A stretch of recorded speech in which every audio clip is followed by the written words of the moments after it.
우리가 어저께부터 출애굽기를 보고 있는 것 같아요. 그래서 25장 1절부터는 성소에 사용되는 기구에 대한 이야기가 나옵니다. 특별히 오늘 23절부터 40절에는요. 진설병을 옮겨놓는 거기다 두는 상과 그 다음에 등잔대에 대해서 설명을 하고 있습니다. 오늘은 이 두 가지를 좀 살펴볼게요. 진설병상은 어떤 거냐면 재질이 조각목이라고 이야기를 했어요. 길이가 2규빗, 한 규빗은요 8하고 팔꿈치 요 사이까지가 한 규빗입니다. 그래서 보통 한 규빗은 한 45cm 정도 이렇게 생각을 하시면 됩니다. 그래서 길이가 2규빗이라는 것은 약 한 90cm 정도 되는 거고요. 폭은 한 규빗 45cm, 높이는 한 규빗 반, 한 65cm에서 한 67cm 뭐 이 정도 되는 겁니다. 그래서 요 크기가 어느 정도냐면 법궤의 크기보다는 약간 작게 만들어져 있습니다. 그리고 이 조각목으로 만들었지만 겉은 금으로 쌓여 있고요. 금태가 둘러져 있습니다. 그리고 뇌 구퉁이에 고리가 있어서 그곳에 이제 채를 걸어서 메고 다닐 수 있게끔 만들어 놓은 게 진설병 상입니다. 그럼 진설병이라는 게 뭐냐라고 이야기할 때 진설병을 올려놓는 상이니까 진설병을 알아야 되잖아요. 진설병은 히브리어로 레헴파님이라는 단어입니다. 뜻이 뭐냐면 면전에 놓인 떡 이런 뜻이 있어요. 그러니까 진설병이라는 것은 하나님 면전에 놓여 있는 떡을 진설병이라고 얘기해요. 즉 하나님 면전 앞에 하나님 얼굴 앞에 놓여 있는 떡 이렇게 표현하니까 이 떡은 하나님께 바쳐진 떡이라는 거예요. 그래서 이 진설병은요 제사장들이 매 안식일마다 떡상 위에 두 줄로 6개씩 두 줄로 이렇게 늘어놨어요. 그래서 12개를 늘어 놓았어요. 자, 그러면 왜 진설병이 12개를 매 안식일마다 올려놓을까? 간단하죠. 이스라엘 지파가 12지파입니다. 그래서 하나님의 축복으로 이스라엘 지파가 12지파가 하나님의 축복을 얻은 땅, 즉 가나안 땅에서 거두게 될 노동의 결과, 이 곡식의 결과로 하나님 앞에 매 안식일마다 바치는 그런 의미를 갖고 있어요. 그래서 이 진설병의 의미는 어떤 거냐면 하나님에 대해서 하나님이 주신 그 땅에 대해서 감사하는 그 모습과 또 그것을 받은 자의 헌신을 상징하고 있습니다. 이것이 진설병이고요. 그 진설병을 올려놓는 그 상을 두어요. 자, 당시의 떡은요, 이스라엘 백성들에게 생명의 양식이었어요. 일용할 양식이었기 때문에 다른 말로 표현하면 육적인 생명의 양식이었어요. 근데 그것을 하나님의 면전 앞에 상 위에다 올려놓아요. 이것은 무엇을 상징하냐면 식탁, 교제의 식탁을 상징을 합니다. 그래서 하나님과의 관계, 매일매일 하나님과의 생명의 떡을 먹으면서 또 하나님 앞에 그 떡을 드리면서 하나님과의 바른 관계, 그것들을 상징하고 있어요. 근데 우리가 더 잘 아는 건 예수님께서 신약에 와서 예수님께서 이야기하시죠. 자신을 뭐라고 그러느냐? 생명의 떡이다. 이 떡이라고 얘기한 거예요. 그래서 나 자신이 곧 생명의 떡이니라. 이 얘기는 예수님과 함께 먹고 마시면서 생명을 누릴 수 있는 거죠. 이것은 이제 육적인 생명이 아니라 영적인 생명을 누릴 수 있게 되더라는 거예요.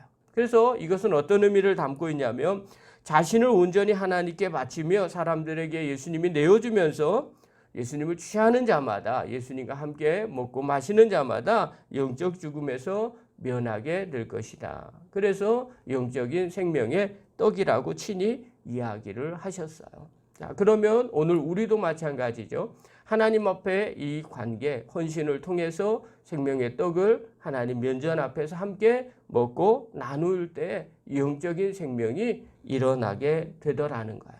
우리가 신앙생활할 때 어떻게 영적인 이 생명이 유지될 수 있을까라고 할 때 그것은 다른 게 아니에요. 하나님과의 바른 관계, 또 하나님 앞에 헌신을 통해서 우리가 이 관계가 유지될 수 있다는 것을 말해주고 있어요. 그 다음에 두 번째, 등대에 대해서 이야기를 합니다. 자, 등대는 어떻게 생겼느냐? 밑판이 있고요. 줄기가 있어요. 그리고 7개의 가지가 올라가요. 그리고 그 모양은 꽃받침 모양으로 이렇게 되어 있어요. 근데 이 모양의 종류가 어느 꽃이냐면 살구꽃 형상으로 만듭니다. 33절 한번 봅시다. 33절 읽겠습니다. 시작. 이쪽 가지에 살구꽃 형상의 잔색과 꽃받침과 꽃이 있게 하고 저쪽 가지에도 살구꽃 형상의 잔색과 꽃받침과 꽃이 있게 하여 등잔 떼에서 나온 가지 6을 갖게 할지며. 자, 6개의 가지가 전부 다 어떻게 되어 있느냐? 그곳에 살구꽃 형상의 잔 그리고 꽃이 있고 꽃받침이 있더라는 거예요. 그래서 이 등대의 모양은요, 전부 다 이 살구꽃을 형상화 시켰어요. 자, 그러면 이런 질문이 나오죠. 왜 많고 많은 꽃 중에 하필이면 살구꽃일까요? 잘 모르겠어요. 그런데 이 살구꽃이 히브리어로 뭐냐면 쇼케드라는 단어예요. 쇼케드 뭐 이렇게 표현 쓰는데, 그러면 이게 무슨 뜻이냐면 깨우는 자, 지키는 자. 그러니까 이 살구꽃이라는 게 그냥 우리는 살구꽃 이렇게 표현하는데 그들은 그냥 깨우는 자, 지키는 자 이런 의미를 갖고 있는 거예요. 깨운다, 지킨다. 자, 그러면 살구꽃이 깨운다, 지킨다는 의미가 있어서 하나님께서 야, 살구꽃 형상으로 만들어라 이렇게 명령하실 수도 있었고요.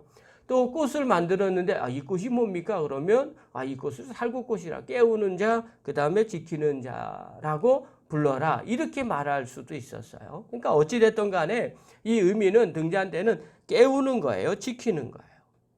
그러니까 육적으로도 깨우고 지키는 걸 이야기하는 거죠. 그러면 이것이 영적인 어떤 의미가 있어요?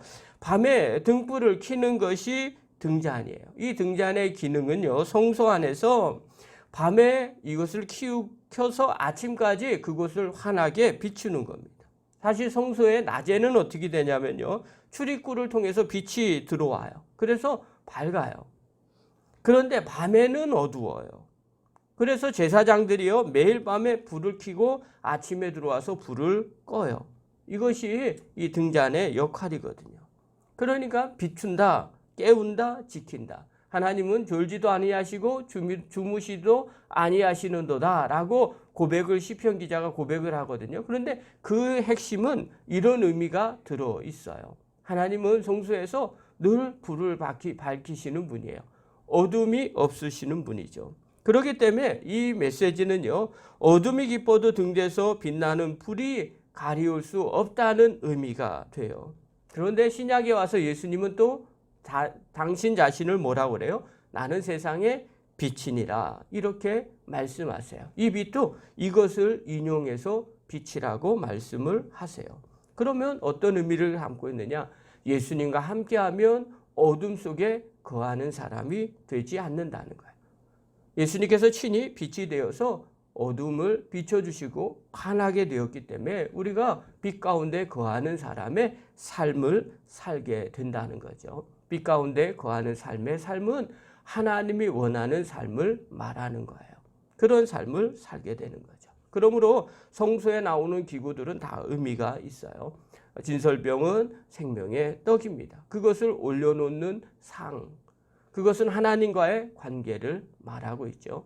같이 먹고 마심으로 교제의 식탁을 나눕니다. 그리고 함께 교제 나누는 기쁨과 즐거움이 있죠. 그 안에 영적인 생명이 살아나게 됩니다. 또 빛이신 예수님을 모시고 어둠의 길을 걸어가는 것이 아니라 빛의 길을 걸어가는 성도의 삶을 살 수가 있습니다. 오늘 이 새벽에 나온 귀한 성도 여러분, 또 영상으로 함께 하시는 귀한 성도 여러분, 예수님의 생명의 떡이신 예수님과 식탁의 교제를 통해서 늘 영적인 생명을 취하는 믿음의 종이 되기를 간절히 바랍니다. 또 빛 대신 예수님을 마음에 모시고 어둠의 길을 걸어가는 성도들이 아니라 빛의 길을 걸어가는 하나님의 거룩한 백성들이 되기를 간절히 축원합니다. 기도하겠습니다.